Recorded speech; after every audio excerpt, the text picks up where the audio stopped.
काल पुणे येथील खडक पोलीस स्टेशनला एक FIR दाखल झाला आणि हा FIR हेमंत गावंडे, राजेंद्र विध्वंस, ऋषिकेश माधव विध्वंस, मंगल माधव विध्वंस, विद्यानंद अविनाश पुराणिक, जयश्री संजय एकबोटे, शीतल किशनचंद तेजवानी आणि दिग्विजय सिंग अमर सिंग पाटील यांच्या विरुद्ध काल एक FIR दाखल झाला.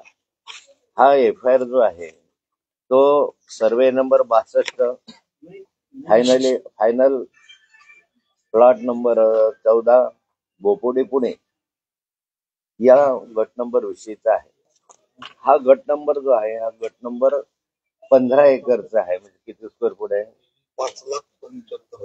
5,75,000 आणि काही असा स्क्वेअर फूटचा हा प्लॉट आहे.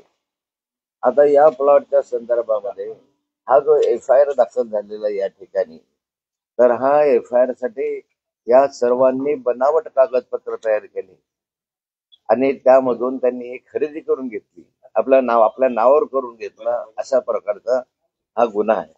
आता या गुन्ह्याची पार्श्वभूमी मी तुम्हाला सांगतो की ही जमीन जी आहे ही जमीन फार पूर्वी पेशव्यांची जमीन होती आणि पेशव्यांच्या कालखंडामध्ये एक विध्वंस नावाची फॅमिली होती, विध्वंस आणि भट म्हणून त्यांचा कुटुंब होतं. त्या कुटुंबाला पेशव्यांनी उदरनिर्वाहासाठी ही जमीन दिलेली होती. आता त्या ठिकाणी उदरनिर्वाहामध्ये एक अट दिलेली होती. ती अट होती की तुम्हाला कुटुंबामध्ये जोपर्यंत मुलगा होईल, मुलगाच जन्माला येईल तोपर्यंत होईल, मुलगी आली तर ही अधिकार राहणार नाही. पण त्या कुटुंबामध्ये जोपर्यंत मुलगा होता तोपर्यंत त्यांच्याकडे तो अधिकार राहिला. नंतर मुलगी झाल्यानंतर तो अधिकार संपला. पण ही जमीन जी आहे ही जमीन सरकार जमा झाली. नंतरच्या कालखंडामध्ये 1883 सालीपासून ही सरकारी जमीन आहे आणि याच 1920 साली ही जमीन जी आहे ती कृषी महाविद्यालयासाठी देण्यात आली.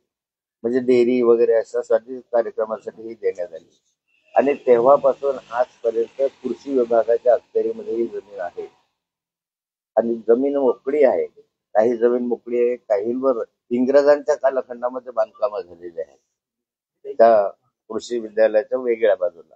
ही जमीन अत्यंत महत्वाच्या अशा ठिकाणी हार्ट ऑफ द सिटी आहे. याच्यात साखर भवन आहे, कृषी संशोधन केंद्र, आपलं कृषी परिषद आहे आणि या बाजूला ऍग्रिकल्चर कॉलेज, त्याच्यामधली ही जमीन आहे. शिवाजीनगर परिसरातली ही जमीन आहे. या जमिनीला फार मोठा भाव आहे. एकंदर आजच्या बाजारभावाप्रमाणे याची किंमत जर पाहिली तर 1500 कोटी रुपयाच्या आसपासची ही जमीन आहे आणि 1500 कोटी रुपयाची ही जमीन या ठिकाणी मधल्या कालखंडामध्ये या लोकांनी जे विध्वंस कुटुंब आहे यांना हाताशी धरून ते हेमंत गावंडे, तेजवानी वगैरे या कंपनीने त्यांच्या हातून मुखत्यारपत्र तयार करून की आम्ही पूळ आहोत, आमची जमीन होती, आमच्या वडिलांनी आम्हाला दिलेली होती म्हणून आम्ही पूळ आहोत, अशा प्रकारचे कागदपत्र तयार केले. या ठिकाणी ही जमीन कृषी महाविद्यालयाच्या अंतर्गत असताना हा प्रकार त्यांनी 2009 पासून सुरू केला. 2009 पासूनच या जमिनीचा पाठपुरावा करत होते. दरम्यान मधल्या कालखंडामध्ये पुण्याचा डीपी प्लॅन आला. त्यामध्ये ही जमीन जी आहे ही जमीन मोकळी जमीन जी आहे ते पुण्याच्या परिवहन विभाग, म्हणजे ज्याला PMT ट्रान्सपोर्ट, पुणे ट्रान्सपोर्ट विभागाला ही रिझर्वेशन साठी दाखवण्यात आली आणि रिझर्वेशन साठी दाखवण्यात आल्यामुळे ती पडून राहिली. तशी कृषी महाविद्यालयाचं जर बांधकाम करू शकत नव्हतं आणि ते विकूही शकत नव्हते, ते काही डेव्हलपमेंट होत नव्हती. पण तरीही ही पडून राहिलेली जमीन जी आहे ही जमीन आमची असं समजून यांनी त्या ठिकाणी कागदपत्र तयार करून सरकारकडे अपील केलं. त्यांनी त्या ठिकाणी मागणी केली या हेमंत गावंडे आणि यांनी मुखत्यारपत्र तयार करून त्या ठिकाणी सरकारकडे म्हणजे तिथल्या कलेक्टरकडे अपील केलं आणि कलेक्टरला सांगितलं की जमीन आम्हाला परत द्या. कलेक्टरने ते नाकारलं. जिल्हाधिकाऱ्यांनी नाकारल्यानंतर ते आयुक्तांकडे गेले. आयुक्तांनी पण त्यांची परवानगी, ही सरकारी जमीन आहे, ही तुमची जमीन नाही म्हणून त्या ठिकाणी निर्णय दिला. त्या निर्णयाच्या वर त्यांनी अपील मंत्र्याकडे केलं आणि मंत्र्याकडे केल्यानंतर मंत्र्यांनी पण ती परवानगी नाकारली म्हणून ते हायकोर्टामध्ये गेले. हायकोर्टात गेल्यानंतर परत हायकोर्टाने सांगितलं सरकारला की 4 आठवड्याचा निर्णय घ्यावा आणि त्याप्रमाणे सरकारकडे ते आली, केस आली. निर्णय सरकारकडे येत असताना सरकारने परत ते नाकारले. या दरम्यान 2016 साली, 2015 साली, 2014ला ही फाईल जी आहे, या 2014च्या सुमारास याच्यावर टीडीआर मिळावा. ही विकत तर घेता येणार नाही, त्यात परिवहन विभागासाठी अखेर आहे, ही जमीन आमची आहे असं दाखवून ह्या जमिनीवर टीडीआर मिळावा म्हणून त्यांनी पुणे महानगरपालिकेकडे यांनी अर्ज केला आणि पुणे महानगरपालिका जवळपास यांना टीडीआर देण्याच्या मनस्थितीमध्ये आली. फाईल जी आहे त्या अंतिमतः टीडीआर देण्याच्या संदर्भात, टीडीआरचा पैसा देण्याच्या संदर्भामध्ये मंजुरीपर्यंत आली. दरम्यान त्या कालखंडामध्ये हा विषय माझ्याकडं 1914च्या कालखंडात मी विरोधी पक्षनेता होतो, त्या कालखंडामध्ये हा प्रकार माझ्या लक्षात आणून देण्यात आला. एक रवींद्र बराटे म्हणून माहिती अधिकार कार्यकर्ता होता, त्याने हा विषय माझ्या लक्षात आणून दिला. आणून दिल्यानंतर मी सरकारला आणि कमिशनरला पत्र लिहिलं. हे पत्र लिहिलं जवळपास 15 जून 2014ला. माझं पत्र आहे एकनाथ खर्चे म्हणून, एक survey number 62, final plot number 14, Bopodi Pune, या सरकारी मालमत्ता मिळकतीच्या बनावट कागदपत्राच्या आधारे शासनाची फसवणूक करून मिळवण्याबाबतचं माझं पत्र आहे. आणि त्याच्यात खाली लिहिलं आहे की शासन निर्णयाचा अवमान न करता कृषी विद्यापीठाच्या ताब्यात असलेल्या व शासनाच्या मालकीचा जागेचा टीडीआर मंजूर करू नये असं मी सरकारला सूचना केली. पण तरीही त्याच्यावर कुठलीही कारवाई पुढच्या कालखंडात झाली नाही, त्या कालखंडातही झाली नाही. म्हणून महाराष्ट्राच्या विधानसभेमध्ये हा विषय देवेंद्र फडणवीस आणि मी, त्या कालखंडामध्ये माननीय देवेंद्र फडणवीस आणि मी या दोघांनी महाराष्ट्राच्या विधानसभेमध्ये विरोधी पक्षात असताना आम्ही परत मांडला, विधानसभेमध्ये मांडला आणि विधानसभेमध्ये सुरू केल्यानंतर ते चौकशी सुरू झाली किंवा चौकशीचा आदेश दिले की ठीक आहे चौकशी करतो.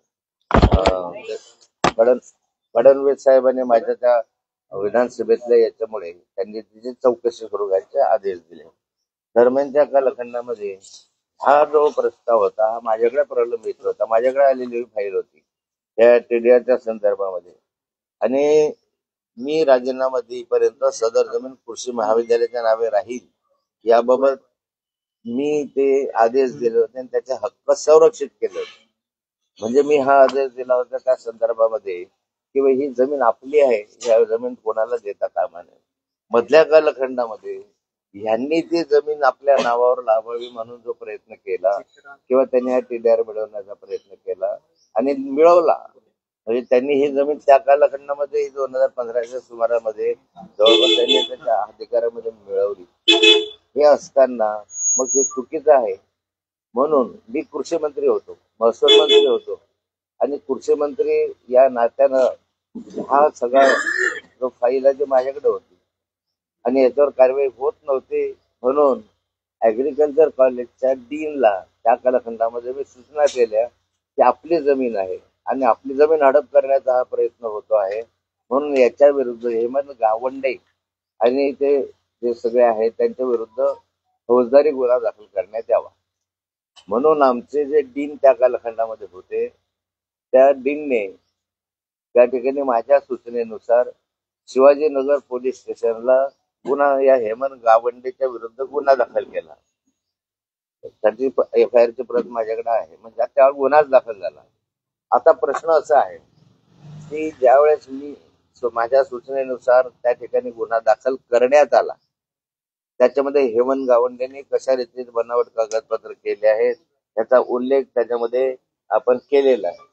आणि त्या फिर्यादीमध्ये म्हणजे ही एक सांगतो तुम्हाला की 1/2/2015 हा गुन्हा दाखल करण्यात आला, 1/2/15 आणि त्यामध्ये संशयित आरोपी म्हणून ते केले त्यानंतर म्हणजे राजेंद्र रामचंद्र विद्वांस,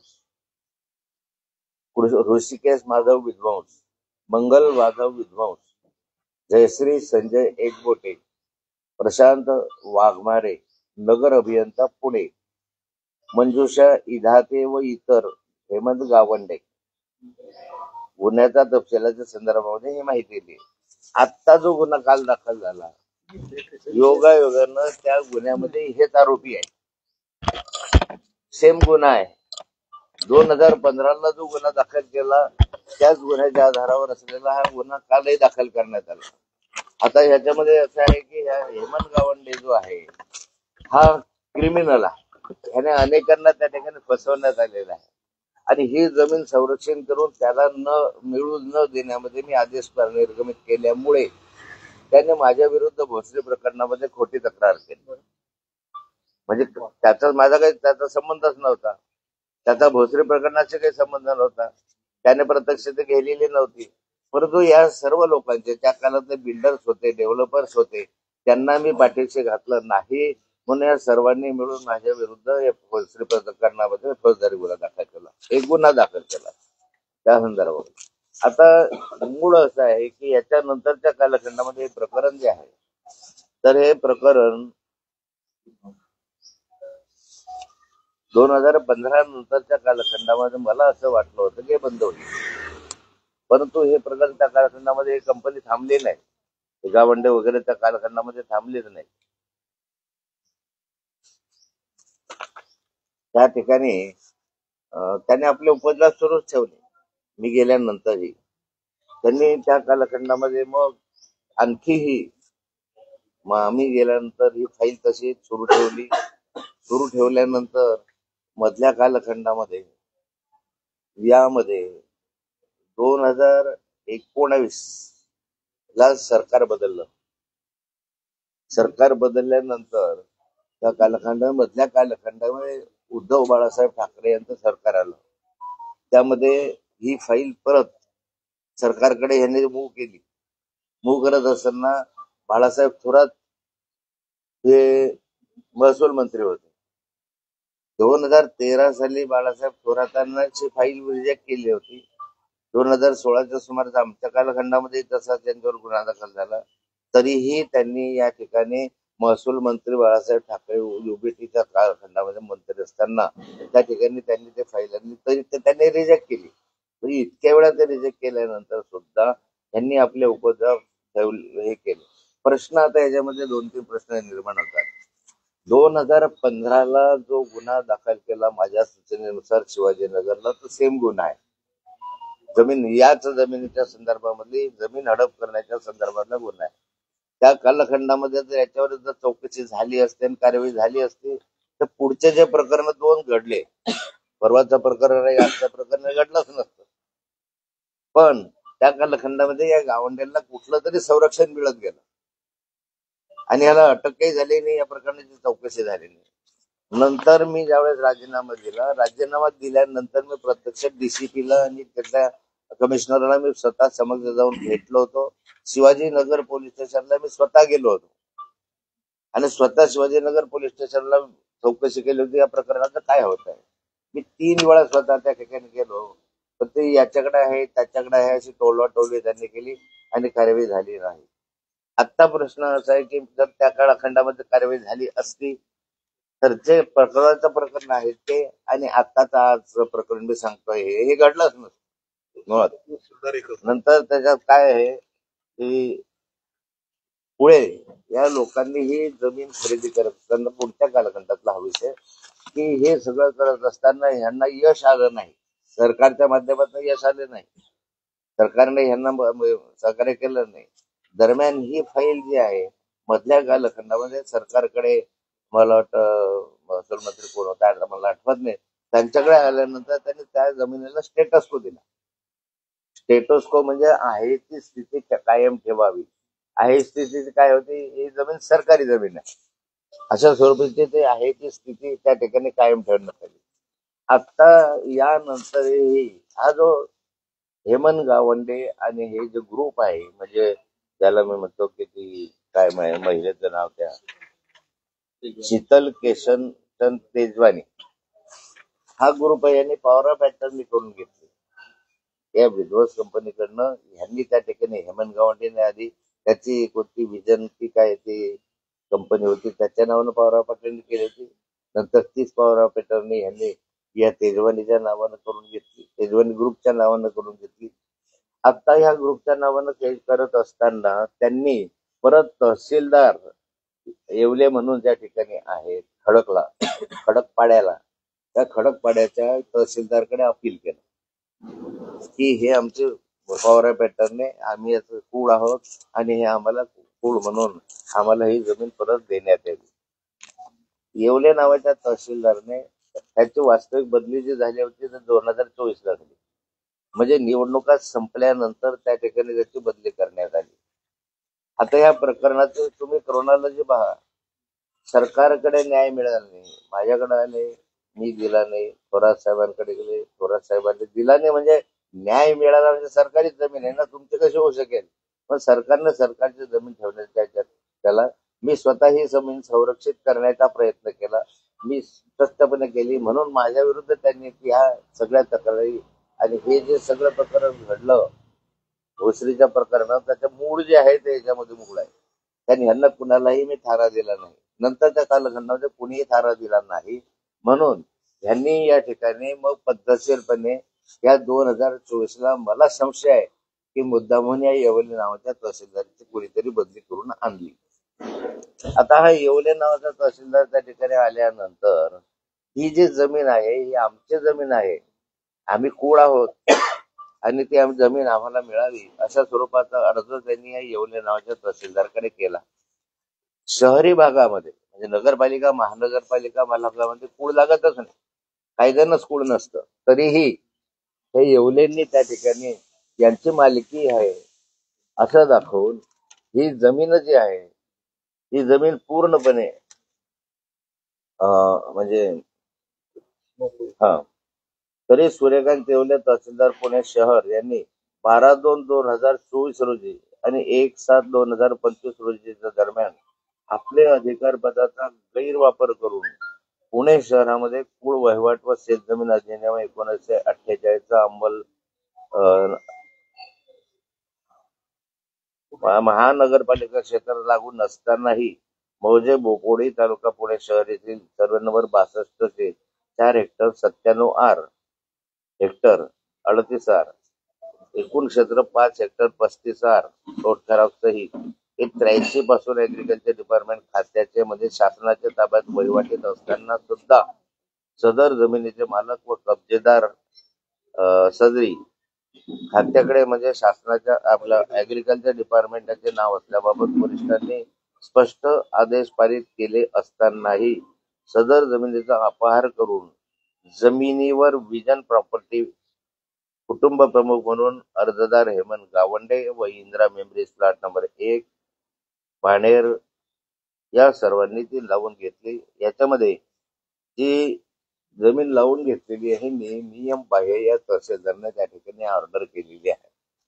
आता जो एक तहसीलदार आहे मामूली, एक तर त्याला मुळामध्ये अधिकार नव्हता, पण त्याने एक कलम शोधून त्या ठिकाणी केलं. प्रश्न आता कालच्या संदर्भामध्ये असा आहे या जमिनीच्या संदर्भामध्ये की एकतर ह्याला कूड कायदा शहरामध्ये लागू नाही, तहसीलदारने त्याचा आधार घेऊन ही जमीन त्याच्या मालकीची करून टाकली.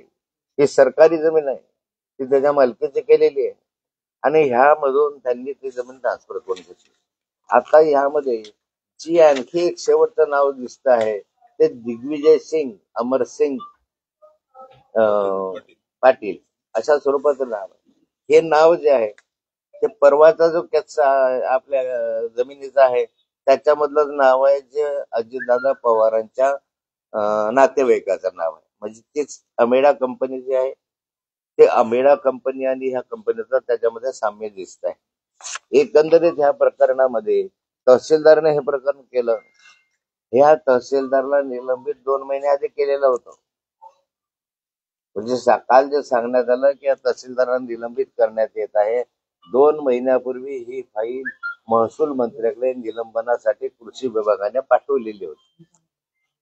ज्यावेळेस हिअरिंग झालं या तहसीलदारकडे, त्या हिअरिंगच्या वेळेस आपल्या कृषी विभागाने त्या हिअरिंगच्या वेळेस सांगितलं की कृषी विभागाला नोटीस आली होती त्यावेळेस हिअरिंगच्या वेळेस याने सांगितलं होतं की ही जमीन आपली आहे, आमचीच मालकाची जमीन आहे, याला सरकारचा स्टेटस को आहे. सरकारचा स्टेटस्को असताना ही जमीन तुम्ही याच्यामध्ये दुसऱ्याला देऊ शकत नाही, हे निदर्शनास आणून दिलं होतं.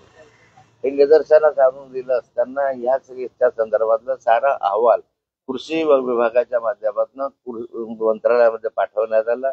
त्या मंत्रालयाच्या माध्यमातून महसूल विभागाकडे याच्यावर कारवाई करावी तहसीलदार निलंबनाची म्हणून ते 3 महिन्यापूर्वी फाईल मंत्रालयामध्ये पाठवण्यात आली.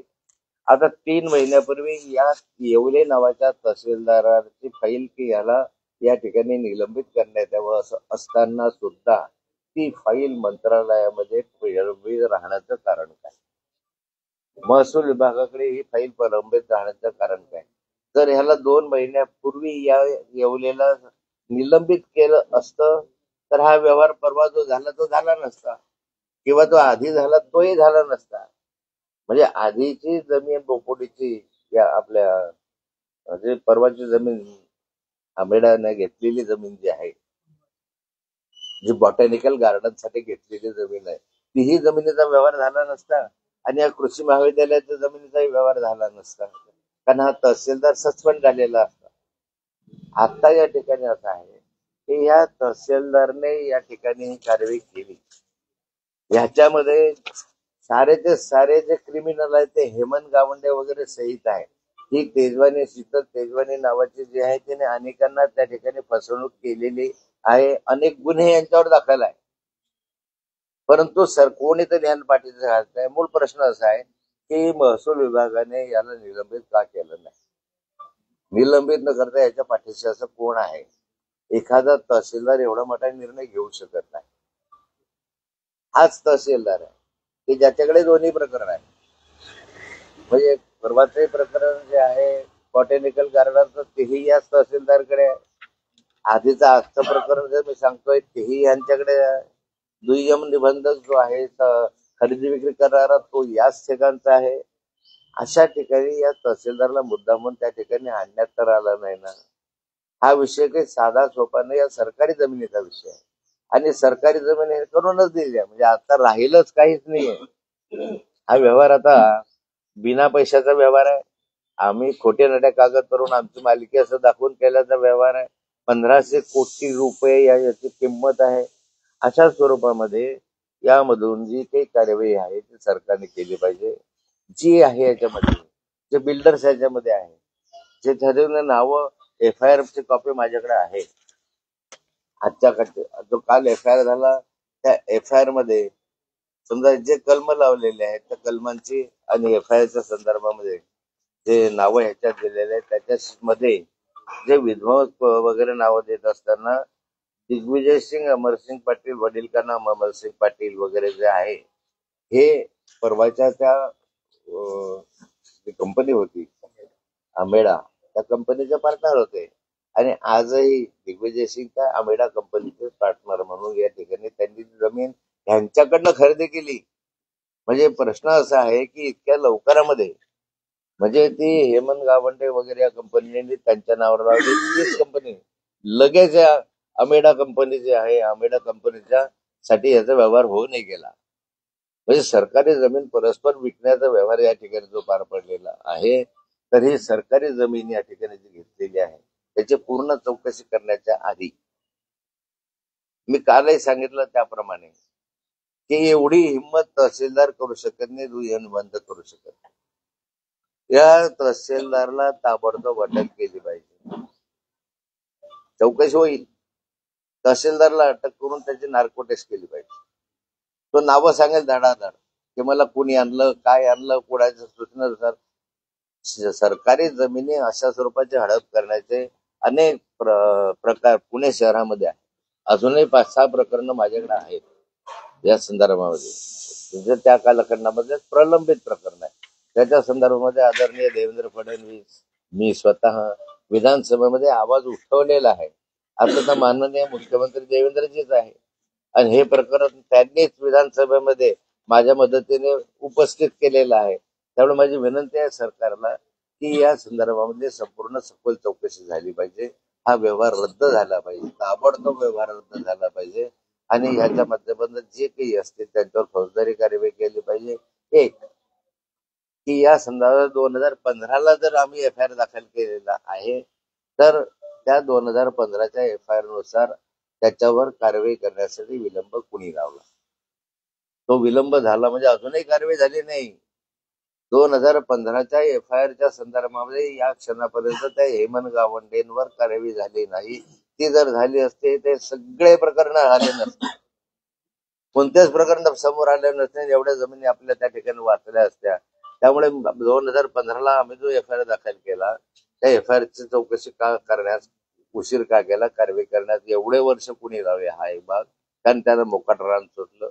आणि दुसरं, सरकारी जमिनी वारंवार पुणे शहरामध्ये अशा रीतीने हडप करण्याचे जे प्रयत्न चालू आहे तर या ठिकाणी सरकार काही प्रतिबंध घालणार आहे की नाही, याची ताबडतोब चौकशी करावी.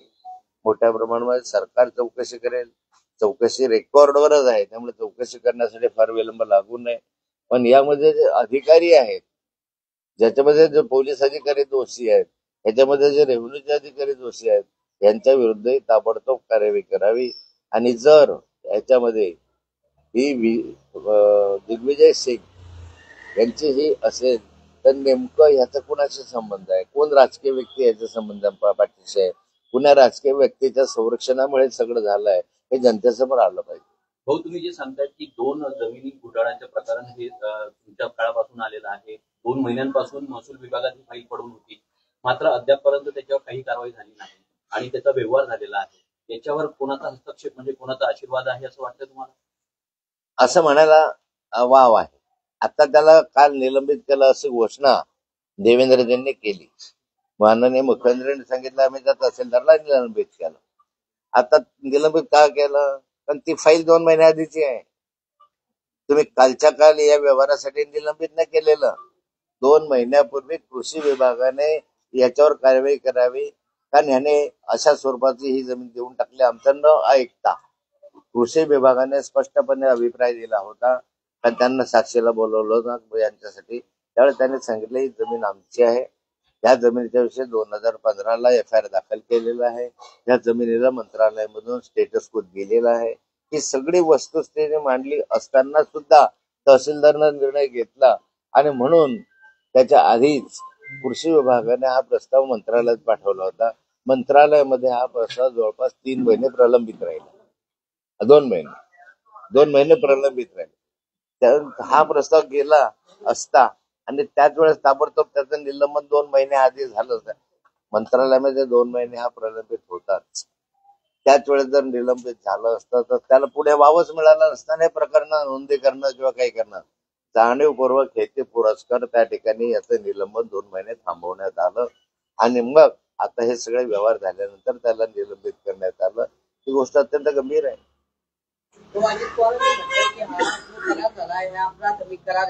कुठलाही आर्थिक व्यवहार याच्यामध्ये झालेला नाहीये आणि जमिनीचा ताबा सुद्धा घेतलेला नाहीये. पार्थ पवार यांनी तो करार रद्द करण्याचा निर्णय घेतलेला अजित पवार म्हणतात. एक गोष्ट आहे, आता मी महसूल मंत्री होतो, मला सारे व्यवहार कसे असतात त्याची जाणीव आहे. व्यवहार या ठिकाणी मी परवा मला वाटतं काल पत्रकार परिषद घेऊन सांगितलं होतं की यामध्ये व्यवहार झालेला आहे 300 कोटी रुपये या लोकांनी व्यवहारामध्ये टाकले असं सांगितलं. कोणताही व्यवहार करत असताना मी मगाशी उदाहरण दिलं होतं की एक घर आम्हाला घ्यायचं असेल, एक फ्लॅट घ्यायचा असेल तर त्या ठिकाणी सब रजिस्ट्रार समोर म्हणतो की बा मी ह्याला 10 लाख दिले आणि तो समोरचा म्हणतो मला 10 लाख मिळाले, तेव्हाच तो व्यवहार पूर्ण झाला असं म्हटलं जातं. या व्यवहारामध्ये 300 कोटीचा व्यवहार झाला पण प्रत्यक्ष 1 रुपया सुद्धा देण्यात आलेला नाही असं काल मी बोललेलो होतो. काल मी सांगितलं होतं की यांनी RTGS द्वारा पैसे दिले नाही, ड्रॉप द्वारा पैसे दिले नाही, चेक द्वारा पैसे दिले नाही, तरीही बिना पैशाचा व्यवहार झाला. हा व्यवहारच बेकायदेशीर असं काल मी तुम्हाला कालच सांगितलं होतं. आता अजितदादा याच्यामध्ये म्हणतात की 1 रुपयाचा व्यवहार झाला नाही. व्यवहार झाला नाही म्हणूनच तर आम्ही म्हणणं आहे की मग व्यवहार पैसे न देता व्यवहार कसा झाला? झाला, व्यवहार झाला. अजितदादा म्हणत असले तरी त्या ठिकाणी नोंदणी झाली. नोंदणी झाल्याच्या नुसारच कारवाई करण्यात आली. पैसे दिले नाही, पैसे दिले नाही याचा अर्थ तो व्यवहार बेकायदेशीर आहे असं मी कालच सांगितलं होतं की हा बेकायदेशीर व्यवहार आहे, असं होऊ शकत नाही. पण आता अशी स्थिती आहे की काल जरी म्हटलं असतं की हा व्यवहार, अजितदादांनी म्हटलं की हा व्यवहार रद्द झाला, पण हा व्यवहार रद्द झालेला नाही. हा व्यवहार रद्द झालेला नाही. आता ते आले नाही अजून येते. आता माझ्याकडे जो कागद आलेला आहे त्या ह्याच्यामध्ये हा व्यवहार रद्द झालेला नसून, अरे आहे ना तो आता पुण्याचा कागद ह्याच्याकडे दिला होता ना मी, खालच तुमच्याकडे दिले होते ना कागद, ते ऑर्डरची कॉपी माझ्याकडे आहे आता आलेली, आणि त्यामध्ये स्पष्टपणे असं नमूद केलेलं आहे की हा जो व्यवहार आहे हा व्यवहार बेकायदेशीर आहे, अशा स्वरूपाचा व्यवहार होऊ शकत नाही. ऑर्डरची कॉपी लागला मी तुम्हाला सर्वांना देतो. ऐकून घ्या. या ठिकाणी तुम्ही हा व्यवहार जरी केला आणि तो जरी रद्द झाला तरी तुम्हाला या ठिकाणी हा असा व्यवहार आहे की 7/1 रोजी रद्द लेख या शीर्षकाखाली दस्तऐवज नोंदणीच्या उद्देशाने या कार्यालयात आणून दाखवला आहे.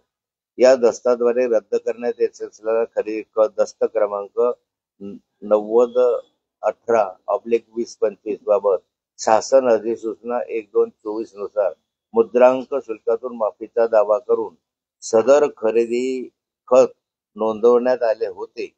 तथापि आता नोंदणी रद्द करावयाच्या लेखावरून उक्त खरेदी खत दस्त क्रमांक 9011/295 नुसार उद्देशित डेटा सेंटर उभारण्याचे प्रयोजन रद्द झाल्याचे दिसून येते. त्यांनी सांगितलं आमचं प्रयोजन रद्द झालं म्हणून हा व्यवहार रद्द करून टाका, अशी मागणी त्यांनी सब रजिस्ट्रारकडे केली.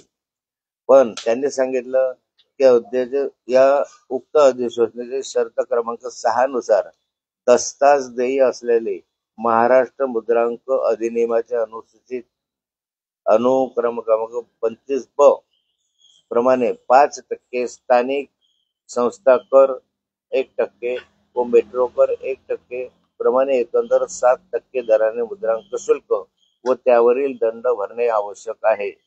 तरी खरेदी खत दस्त क्रमांक 9018/2025 मध्ये कमी पडलेले मुद्रांक शुल्क व त्यावरील मुद्रांक शुल्क जिल्हाधिकारी पुणे शहर यांच्याकडे शासन जमा करून उक्त दस्त योग्य मुद्रांकित करून घेणे आवश्यक आहे.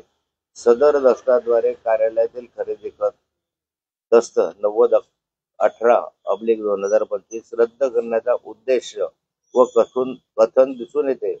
त्यामुळे सदर दस्ताज अभिहस्तांतरणासाठी मिळकतीचे बाजार मूल्य व मोबदला यापैकी जास्त रकमेवर महाराष्ट्र मुद्रांक अधिनियमाच्या अनुच्छेद 32 प्रमाणे 5% अधिक स्थानिक संस्था कर 1%, मेट्रो कर 1% प्रमाणे 7 दराने शुल्क भरणे आवश्यक आहे.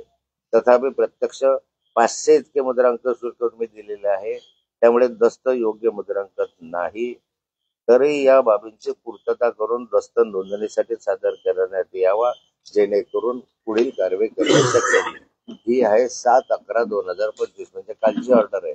आणि या ऑर्डर मध्ये स्पष्टपणे लिहिलेलं आहे की या ठिकाणी 300 कोटी रुपयाचे 14% तुम्हाला भरावे लागतील. म्हणजे 300 कोटी रुपयाचे 14% म्हणजे 42 कोटी रुपयाची रक्कम तुम्ही तुमचा व्यवहार रद्द झाला तरी 42 कोटी रुपये तुम्हाला या ठिकाणी भरल्याशिवाय व्यवहार रद्द होणार नाही, अशी नोटीस सहाय्यक दुय्यम निबंधक यांनी त्या ठिकाणी दिलेली आहे. या क्षणापर्यंत हा व्यवहार रद्द झालेला नाही. अजित पवार म्हणतात की व्यवहार रद्द झालेला आहे, पण काल देवेंद्र फडणवीसांनी देखील म्हटलेलं आहे की जे काही 300 कोटीचा जो व्यवहार झाला त्याच्या टक्क्याप्रमाणे जसं तुम्ही आता सांगितलंय तो दंड भरावाच लागेल आणि हा दंड कोणालाही माफ होणार नाही असं देवेंद्र फडणवीसांनी सांगितलं. हा दंड माफच करता येत नाही. सब रजिस्ट्रार आपला याचा नोंदणी अधिनियम कायद्यानुसार जे पैसा आहे तो अधिक त्याच्यावर लागलेला दंड, तर हा माफ करण्याचा अधिकार यांना खालच्या पातळीवर नाही. सरकारने विशेष बाब म्हणून दंड रद्द करायचा ठरवलं तर सरकार करू शकतो. या विषयामध्ये आता जे तुम्ही बोकोडीच्या जमिनीचा विषय केला, तर त्यामध्ये दिग्विजय पाटीलचं नाव घेतलेलं आहे आपण, की जो अमेडाच्या अगोदरच्या गुन्ह्यात 300 कोटी द्यायचा. तर या पाठीमागे पार्थ पवारांचा सहभाग आहे असं वाटतंय का तुम्हाला? हे चौकशीमध्ये पुढे ज्या अर्थी दिग्विजय सिंगांचं नाव त्याच्यामध्ये आहे, तर त्यांची कंपनी म्हणजे ह्या व्यवहार जो झालेला आहे माझ्या माहितीप्रमाणे, अजून कन्फर्मेशन माझ्याकडे आता येईल, हा व्यवहार जो करण्यात आला म्हणजे जमीन घेतली, जमीन गावंड्यांच्या नावानं म्हणजे मुखत्यारपत्राद्वारे त्या ठिकाणी लावण्यात आली, ती जमीन लगेच या अमेडा कंपनीने त्या ठिकाणी मुखत्यारपत्राद्वारे विकत घेतली असं माहिती आहे. आता अमेडा कंपनीने घेतली की नाही घेतली याचं माझ्याकडे आता अजूनपर्यंत माहिती आलेली नाही, पण ती मला आता मिळणार आहे. आता येईलच माझ्याकडे माहिती की कुणी घेतली, पण यांच्याशी तो व्यवहार झालेला आहे आणि त्यांनी ते विकली पण म्हणजे या सगळ्यामध्ये एक मिनिट. दिग्विजय सिंग अमरसिंग पाटील संचालक मेसर्स अमेरिया एंटरप्राइजेस LLP यांच्याशी हातमिळवणी व संगनमत करून सरकारी मिळकतीवरील सर्व नमूद व्यक्तींचे मालकी हक्क दिसून येत आहे असा बेकायदेशीर आदेश आणि पत्र तयार करून अशा प्रकारे यांनी शासनाची फसवणूक केली आहे. म्हणजे यामध्ये जे आहे तर अमेडिया एंटरप्राइजेस कंपनीने हा खरेदी केलेला दिसतोय आणि अमेडिया कंपनीच्या संदर्भामध्ये जे काही त्याचे भागीदार असतील, आता ते कोण कोण अधिकृत, कारण या भागीदार बदललेले आहेत त्यांनी वेगवेगळ्या ठिकाणी. आता या अमेडिया कंपनीमध्ये जे काही भागीदार असतील तर त्यात जर आपले पार्थ पवार असतील तर ते पण त्याच्यामध्ये दोषी आहेत. पण इतरांच्या विरोधात गुन्हा दाखल झालाय, हेमंत गावंडे असतील, तुम्ही म्हणता इतरांच्या विरोधात गुन्हा दाखल झाला, पण हे जर भागीदार असतील तर यांच्यावर गुन्हा दाखल व्हायला पाहिजे होता. नाही, याच्यामध्ये जो व्यवहार केलेला आहे हा व्यवहार याच्यामध्ये मेसर्स अमेरिया एंटरप्राइजेस LLP यांच्या माध्यमातून झालेला व्यवहार आहे. आता ह्याच्यामध्ये ह्यांनी सहाय्य केलेल्या असल्यामुळे आज तरी प्रायमा फेशी दोषी आहेत, पण कंपनीमध्ये भागीदार जे असतील प्रमुख संचालक म्हणून त्याच्यामध्ये जर जे असतील तर त्यांच्यावर कार्यवाही व्हावी आपली. म्हणजे पार्थ पवार असतील तर पार्थ पवारांवर कार्यवाही व्हावी. हो, तुम्ही अजित पवार उपमुख्यमंत्री असल्यामुळे या प्रकरणाची पारदर्शक चौकशी होणार नाही असं तुम्ही म्हटलं होतं. अजित पवारांनी त्याच्यावर खुलासा असा केला आहे की अजित पवार म्हणतात की या प्रकरणाशी माझा अथवा माझ्या कार्यालयाचा कुठल्याही पद्धतीने सहभाग नाही. या संदर्भात कोणतीही मदत, हस्तक्षेप किंवा फोनवर संवाद माझ्याकडून किंवा माझ्या कार्यालयाच्या माध्यमातून झाला नाही. उलट या प्रकरणाची चौकशी शासनाच्या नियुक्त समितीमार्फत करावी आणि जे सत्य असेल, दोषी आढळल्यास त्याच्यावर कारवाई करावी असं अजित पवारांनी म्हटलं. म्हणूनच मी काल असं म्हटलं की प्रत्येक जण नाहीच म्हणणार आहे, परंतु यामध्ये जर सत्यता शोधायची असेल तर हे जे दोन लोक आहेत, मुख्य दुय्यम निबंधक खरेदी आणि दुसरा जो आहे तहसीलदार, या दोघांचे जर तुम्ही नार्को टेस्ट केली तर ते सत्य बाहेर येईल. नाही तर पोलिसांसमोर त्यांना नेलं आणि पोलिसांना विचारलं तुमच्यावर कुणाचा दबाव आहे का, कुणी तुम्हाला सांगितलं का, अजितदादांनी सांगितलं, एकनाथ खडसेंनी सांगितलं, तो कशाला सांगणार आहे? तो कसं सांगेल यांच्या विरुद्ध की हो मला फोन आला तर बरं? असं होऊ शकत नाही. नार्को टेस्ट शिवाय त्याचं सत्य बाहेर येणार नाही. अजितदादांनी बरोबर सांगितली भूमिका, त्यांनी सांगितलं की माझा नाही संबंध, पण अजितदादांना हे माहिती होतं. 3-4 महिने आधी त्यांनी अशा स्वरूपाचे व्यवहार करू नये असं त्यांनी सांगितलेलं होतं. पण सत्यता तपासायचं असेल तर काही कागदपत्र बघू नका, काही पोलीस चौकशी करू नका, या दोघांचे नार्को टेस्ट करा. आपण अहवालामध्ये दोषी असल्यास देवेंद्र फडणवीस कारवाई करणार आहे. अहवालामध्ये दोषी असल्यास देवेंद्र फडणवीस म्हणतात कारवाई करू. माझी अपेक्षा अशी आहे की हे जे प्रकरण आहे हे महाराष्ट्राच्या विधानसभेमध्ये मी विरोधी पक्ष नेता असताना हेच प्रकरण जसेच्या तसे महाराष्ट्राच्या विधानसभेमध्ये मी मांडले होते आणि मग माझ्यानंतर देवेंद्रजींनी सुद्धा हेच प्रश्न आणि हेच प्रकरण महाराष्ट्राच्या विधानसभेमध्ये त्यांनी स्वतः मांडलेले आहे. आता त्यांनी स्वतः जे मांडलेले आहे त्यांना याची पूर्ण माहिती आहे. त्यांनीच विधानसभेमध्ये म्हटलं होतं की सगळे व्यवहार बेकायदेशीर आहे, या व्यवहाराचा फौजदारी गुन्हे करावे माननीय देवेंद्र फडणवीसांची आणि माझी मागणी होती. आता मला असं वाटतं ते स्वतःच मुख्यमंत्री आहे, आता कारवाई त्यांनीच केली पाहिजे. मुळामध्ये 2015ला जो आम्ही FIR दाखल केला होता, माझ्या सूचनेनुसार डीनने जो दाखल केला होता त्यावेळेस कारवाई झाली असती तर पुढलं रामायण घडलंच नसतं. म्हणून एक हे आहे की 2015च्या फौजदारी गुन्ह्याची दाखल करून हा सेम गुन्हा, सेम FIR त्याच कालखंडामध्ये केलं, फक्त सुधारणा एवढीच आहे की जमीन त्यांच्या नावावर झाली आणि त्यांनी ते विकली. ते जर झालं असतं, गुन्हेगार तेच आहे, नाव तेच आहे, एक्सेप्ट आमेडा कंपनी सोडून, तर मग कशाला आला. आणि देवेंद्रजींना पूर्ण प्रकरण माहित आहे, त्यांनी स्वतः मांडलेलं असल्यामुळे ते चौकशी करतील अशी मला अपेक्षा आहे.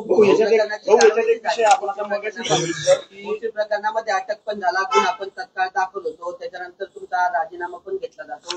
या सर्व गोष्टी एकदम तातडीने होतात.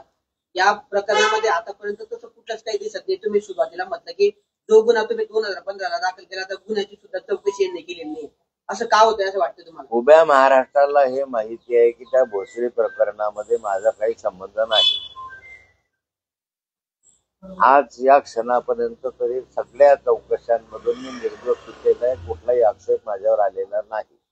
कुठल्याही याच्यामधून माझ्यावर आले. काही ठिकाणी गुन्हे जे दाखल झाले त्याच्या न्यायप्रविष्ट आहे त्या ठिकाणी, पण या ठिकाणी या हेमंत गावंडेचा संबंध नसताना सुद्धा त्यांनी या भोसरी प्रकरणामध्ये माझ्या विरुद्ध फौजदारी गुन्हा दाखल करायला लावलं, म्हणजे केला. याच्या मागे कोण होतं हेमंत गावंडेच्या मागे? 2015ला याच्या विरुद्ध गुन्हा दाखल केला की हा फ्रॉड माणूस आहे, याने आमची जमीन हडपण्याचा प्रयत्न केला. सरकारी तुमच्या माहितीसाठी सांगतो की आज जे ब्रिटिशकालीन जमीन आपल्या इमारती त्या ठिकाणी उभ्या आहेत, ऍग्रिकल्चर कॉलेज पुण्याच्या, त्या सगळ्या ऍग्रिकल्चर कॉलेजच्या ज्या बिल्डिंग सहित मालमत्ता त्या नावावर राहून टाकली. म्हणजे सरकारी जमीन ज्या ब्रिटिशांच्या कालखंडामध्ये बांधलेल्या हेरिटेज इमारती आहे ते सुद्धा बनावट कागदपत्र करून यांनी त्या ठिकाणी करण्याचा प्रयत्न केला होता आणि त्याचा गुन्हा मी दाखल केला होता, पण त्याची चौकशी झाली नाही. म्हणजे एकंदरीत पुण्यामध्ये जे काही सरकारी जमिनी हडप करण्याचे प्रकार चालत आहे त्याचे राजकारण्यांशी घनिष्ठ संबंध असल्याशिवाय हे प्रकार होऊच शकत नाही. चौकशीमध्ये बाहेर येईल. काही महिन्यांपूर्वी अजित पवारांना माहिती होतं की असा व्यवहार होणार आहे, पण त्याच्यावरून त्यांनी आता घुमजाव केलेला आहे की मला या प्रकरणाबद्दल माहिती नव्हतं. दुसरीकडे देवेंद्र फडणवीस असं म्हणतायत की ज्यांना या फायर कळत नाही ते पण पार्थ पवारांचं नाव घेत आहेत. ते एकंदरीत दोघांची जे आपण म्हणणं आहे ते कुठेतरी पार्थ पवारला पाठीशी घालतंय सरकार असं वाटतं.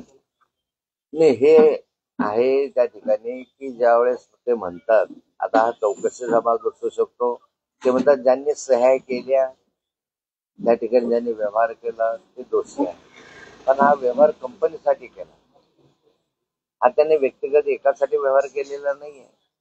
हा जी अमेडिया कंपनी त्याच्यासाठी केला, त्याच्यामधले 3 मुख्य पार्टनर आहे.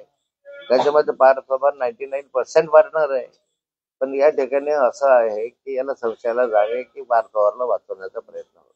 भोसरी प्रकरणामध्ये ज्या पद्धतीने तात्काळ निर्णय घेतलेले होते त्या पद्धतीने जर आता जर बघितलं तर 2 अधिकाऱ्यांना निलंबित केलेलं आहे, त्यांचा गुन्हा दाखल केलेला आहे.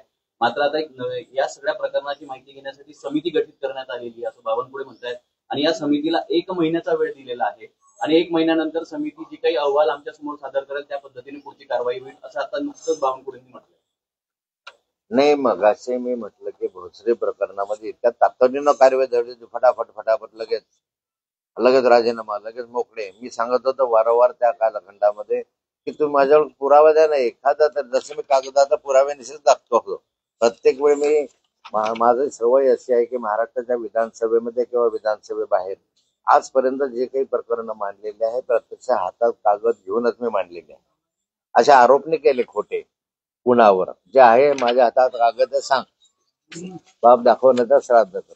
आता त्या भोसरी प्रकरणामध्ये माझ्यावर इतके आरोप करण्यात आले त्या ठिकाणी की मोठ्या प्रमाणात आरोप करून मी वारंवार सांगायचो एखादा पुरावा दाखवा, पण अशा स्वरूपानं मला त्या ठिकाणी घेरण्यात आलं की शेवटी पक्षाच्या सूचनेनुसार मला राजीनामा द्यावा लागला. आता तसंच या प्रकरणामध्ये का नाही होत? इतका क्विक, इतका फास्ट लगेच का नाही झालं? कारण असं मला संशय असा की राजकीय संरक्षण आहे. ते यासाठी सांगू शकतो मी, या 3 गोष्टी मी वारंवार सांगितलं तुम्हाला आता की तहसीलदाराच्या निलंबनाची फाईल जी आहे ती 2 महिने मंत्रालयामध्ये अडकून पडली महसूल विभागाकडे. त्याचं कारण काय? कृषी विभागाने पाठवली की ह्याला निलंबित करण्यात यावं, याने अशा आपली सरकारी जमिनीच्या संदर्भामध्ये केलेलं आहे. 2 महिने ही फाईल कुणाकडे पडवून होती काय परत तिसरं 2015ला जर गुन्हाच दाखल केला होता असाचा असा सेम जमीन हडप करण्याच्या संदर्भामध्ये सरकारी जागा हडप अख्खा एग्रीकल्चर महाविद्यालयाच्या बिल्डिंगा वर TDR मागितला यांनी याच्या संदर्भामधला, तर त्या कालखंडापासून आज तागायत त्याच्यावर गुन्हा का दाखल झाला नाही? म्हणजे आम्ही त्या ठिकाणी पुराव्यांशी सारं करत असताना कारवाई झाली नाही. याचा अर्थच असा आहे की हेमंत गावंडे नावाच्या प्राण्याच्या मागे कुणीतरी होतं आणि ह्याला कोणीतरी कारवाई करायला भाग पडलं. कुणीतरी याला फौजदारी माझ्यावर करावी, खोटा गुन्हा दाखल करावा असं सांगण्यात आल्याशिवाय हे होणं शक्य नाही. आणि उभ्या महाराष्ट्राला हे माहिती आहे की याच्या मागे कोण आहे. मुलगा एवढा मोठा व्यवहार करतो याची अजित पवारांना कल्पना नसावी का असं अंबादास दानवे म्हणतात. मुलगा एवढा मोठा व्यवहार करतो याची अजित पवारांना कल्पना नसावी का, पार्थ पवारसाठी वेगळा न्याय का असं अंबादास दानवे म्हणतात. असं असेल का अंबादास दानवे म्हणतील, पण स्वाभाविकता मोठे व्यवहार किंवा काही व्यवहार करत असताना कल्पना तर असते. त्यांना कल्पना होती ना, नव्हते असं नाहीये. त्यांनी सांगितलं ना स्पष्टपणे, अजितदादांनी हे सांगितलेलं आहे की मला याची कल्पना होती पण असं करू नका असंही सांगितलं, असंही त्यांनी म्हटलेलं आहे. तुम्ही म्हणता याच्या पाठीमागे कोण होतं? या पाठीमागे कोण होतं तुम्ही म्हणतात? याच्या पाठीमागे कोण होतं हे उभा महाराष्ट्राला माहिती आहे असं मी म्हणतोय. त्यामुळे तुम्हालाही ते माहिती आहे. नाव सांगा. नाव काय होतं? कशासाठी नाव नाव सांगा. 15 वर्षानंतर कशासाठी नाव सांगायचं तुम्हाला माहिती आहे. तुम्ही नाव सांगा. तुमच्याच पक्षाचे होते हे का? सगळं तुम्हालाच माहिती आहे. महाराष्ट्रासमोर उद्या बोला. तुमच्याच पक्षाचे होते का? मला काही सांगण्याची आवश्यकता नाही. आता याच्यापेक्षा काही वेगळं असेल तर सांगा. आता या प्रकरणाच्या पाठीमागे कोण आहे? की पुण्यामध्ये अशा जमिनी अनेकांनी हडपलेल्या आहेत. DHR प्रकरणाच्याही काही जमिनीचा माहिती समोर येत आहे. कोणत्या राष्ट्रीय नेत्यांनी त्या जमिनी घेतल्या त्याबाबत देखील अनेक आपण आरोप केले. कुणाच्या नावावर त्या जमिनी आहेत? DHRच्या संदर्भामध्ये अनेक राजकीय व्यक्तींनी त्या जमिनी हडप केल्या. जमिनी हडप केल्या म्हणजे काय, त्यांनी DHRच्या जमिनी लिलावामध्ये काढायच्या, लिलावामध्ये काढून कमी किमतीमध्ये कशा मिळतील याची ती व्यवस्था आता संस्थेच्या सेक्रेटरीच्या माध्यमातून करायची आणि मग त्या जमिनी लिगली माझ्या नावानं मी घेतलेल्या असं दाखवायचं. असा हा एक प्रकारे उपयोग आपलं हे करलेलं षडयंत्र आहे. आणि यामध्ये अगदी गिरीश महाजनला जमिनी घेतल्याने पुण्याच्या जमिनी गिरीश महाजनला घेतलेल्या अनेक ठिकाणचे नावं त्यांच्याकडे आहे ते काढता येतील. मला जेवढं माहिती आहे, मला एकाच प्रॉपर्टीची माहिती आहे पुण्याची, कारण मला अजून काही माहिती त्याच्यामधले नाही, पण होती. खरं आहे, वस्तुस्थिती आहे. करोडो रुपयाची जमीन DHRची ही कमी किमतीमध्ये लिलावाच्या दरम्यान नियमात आहे असं दाखवून घेण्यात आलेली आहे. आपण म्हणताय भाऊ, चला आपण भाऊ, म्हणताय आशिष शेलार दुसरीकडे वळू नका आता. आशिष शेलार असं म्हणतायत की या प्रकरणात अजित पवारांना जाणून बुजून बोललं जातंय, हा आरोप निराधार आहे. अजित पवारांचं नाव कुठे घेतलंय? पार्थ पवारांचं नाव आहे. नाही, तरी सुद्धा अजित पवार आणि पार्थ पवार वेगळे नाहीत असं म्हणू शकतो का? या प्रकरणामध्ये अजित पवारांना टार्गेट केलं जात आहे, हा आरोप निराधार आहे असं आशिष शेलार म्हणतात. हे बघा, इथे अजित पवारांना टार्गेट केलेलं असतं. पार्थ पवारांना टार्गेट करत असताना ऑटोमॅटिक अजित पवारांचं नाव आलं.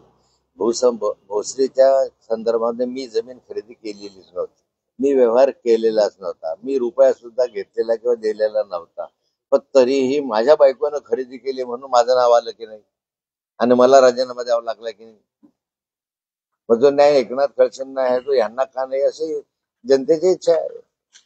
नोंदणी निरीक्षक चला. राजेंद्र गुडे जे आहेत ते म्हणतात की या शुल्क विभागाच्या प्रकरणी त्यांच्या अध्यक्षतेखाली स्थापना झाली समितीची आणि 7 दिवसामध्ये अहवाल येईल आणि गुन्हेगारांच्या विरोधात फौजदारी गुन्हे दाखल केले जातील असं ते म्हणतात. निश्चित त्या कारवाईला एवढा विलंब तर लागणार. 7 दिवस लागणं स्वाभाविक असतं, पण मला विश्वास आहे. मी कोणाचं नाव सांगितलं होतं? राजेंद्र मुठे. मला त्या अधिकारीची माहिती आहे, कारण ते जळगावला होते. त्यामुळे निश्चित ते त्याच्या विरुद्ध कारवाई करणार, योग्य कारवाई करणार. हो, हे जे प्रकरण आहे भाऊ, हे प्रकरण समोर आलं, पुरावे आले, त्याची या सगळ्या गोष्टी पण समोर आल्या. त्याच्यानंतर अजित पवार म्हणतायत की हा जो आता ते सोडून द्या ना, हा प्रकरण नवीन आहे ना. हेच प्रकरण ते रद्द करण्याचा निर्णय घेत आहे, म्हणजे समोर आल्यानंतर आता रद्द तुम्ही केलं गल्लत करू नका. कालचं प्रकरण वेगळं होतं, आजचं प्रकरण वेगळं आहे. आजच्या प्रकरणामध्ये हे 1500 कोटी रुपयाच्या जवळपासची जमीन आहे. आजच्या प्रकरणामध्ये ही जमीन सरकारी जमीन आहे असं दाखवून त्या ठिकाणी, म्हणजे कुळ कायद्याची जमीन आहे असं दाखवून ते मालकी करण्यात आलेली आहे. वास्तविक सरकारी जमीन आहे. सरकारी जमिनीची विक्री सुद्धा झालेली आहे, नावावर सुद्धा लागून गेलेली आहे. कालच्या जमिनीत आणि या जमिनीमधला फरक आहे. कालच्या जमिनीचे सर्वे नंबर वेगळे आहे, आजच्या जमिनीचे सर्वे नंबर वेगळे आहे. कालच्या जमिनीमधले जे विध्वंस वगैरे नाव होते याच्यामध्ये सारेचे नावं वेगळे आहे आणि त्यामुळे या जमिनीचा घोटाळा वेगळा आहे. अशा जवळ 5-6 घोटाळे त्या ठिकाणी आहे. हो, आपण आधी सांगताय 1800 कोटींचा घोटाळा हा सुनियोजित कटाचा भाग वाटतोय आपल्याला. निश्चित तो सुनियोजित म्हणजे मी तुम्हाला एक सांगतो की ह्या जमिनीच्या मागे केव्हापासून लागले असतील. मी ज्यावेळेस या प्रकरणाचा अभ्यास केला तर तो अभ्यास करत असताना माझ्या लक्षात असं आलं की जे विध्वंस कुटुंब आहे त्या विध्वंस कुटुंबाचा अधिकार नसताना त्यांच्या नावे मुखत्यार पत्र तयार करणं आणि कुळपत्र तयार करण्याचं काम या आधी झालेलं आहे. आणि त्यानंतरच्या कालखंडामध्ये जेव्हा याचा डीपी प्लॅन तयार झाला म्हणजे पुणे शहराचा त्यावेळेस ह्याच्यावर आरक्षण ठेवण्यात आलं. त्या आरक्षण जर माहिती आहे की याच्यावर आरक्षण झालं तरी ही जमीन आमची आहे असं सांगण्यासाठी तेव्हापासून म्हणजे जवळपास 2013ला बाळासाहेब थोरातांकडे हे आलं होतं. त्या 2009 पासून त्यांनी याचा पाठपुरावा सुरू केलेला दिसतोय. म्हणजे 2009 पासून 2025 पर्यंत इतके वर्ष ज्यावेळेस त्याचा पाठपुरावा होतो रिजेक्ट झाल्यानंतरही कागदपत्र तयार केल्यानंतर बनावट कागदपत्र तयार केल्यानंतर याचा हा एका सोडाचा भाग आहे की टार्गेट ठरवलंय की जमीन आम्हाला घ्यायची आहे मिळवायची आहे. 2009 या प्रॉपर्टीचे हेमंत लक्ष्मण गावंडे यांच्या बरोबर 2/2/2009 व 26/4/10 रोजी समजुतीचे टिप्पण लिहून घेतले होते त्या काळात यांनी या जमिनीचे. ही जर सरकारी जमिनीत आहे समजुतीचे टिप्पण कसे काय करू शकता 2009ला आणि नोंद झाल्यानंतर यशदावे वगैरे कसं आहे. हो, याच्यात जे आहे की आपण जर सांगितलं की बनावट कागदपत्र असतील नोंदणी करताना सगळं नियोजन केलं म्हणजे हे राजकीय हस्तक्षेप असल्याशिवाय किंवा राजकीय पाठबळ असल्याशिवाय इतकं शक्य आहे का? नाही होऊ शकत नाही. राजकीय पाठबळाच्या पुणे शहरामध्ये महानगरपालिकेचे जे इंजिनियर होते प्रशांत वाघवारे म्हणून हे प्रशांत वाघवारे म्हणजे त्या महानगरपालिकेच्या या विभागाचे प्रमुख आणि त्यांनी सर्व उद्योग त्यांच्या मदतीशिवाय त्यांच्या संमतीशिवाय त्याच्याशिवाय होऊ शकत नव्हते. त्या प्रशांत वाघवारेच्या माध्यमातून यांनी या सगळ्या प्रॉपर्टीचा TDR मिळवण्याचा प्रयत्न करून तो प्रस्ताव पुणे महानगरपालिकेकडे जवळपास मंजुरीसाठी सादर केला होता आणि तीच तक्रार आमच्याकडे आणि देवेंद्रजीकडे त्या कालखंडात आली होती. राज्यात चला घोटाळा करण्याची मालिका सातत्याने सुरू आहे. मीरा भाईंदर मध्ये मंत्री प्रताप सरनाईक यांनी 200 कोटीची जागा आपल्या स्वतःसाठी 3 कोटी रुपयामध्ये घेतली असा आरोप वडेट्टीवारांनी केलेला आहे. ते मला माहिती नाही. हिंदी घेऊया चला हिंदी हिंदी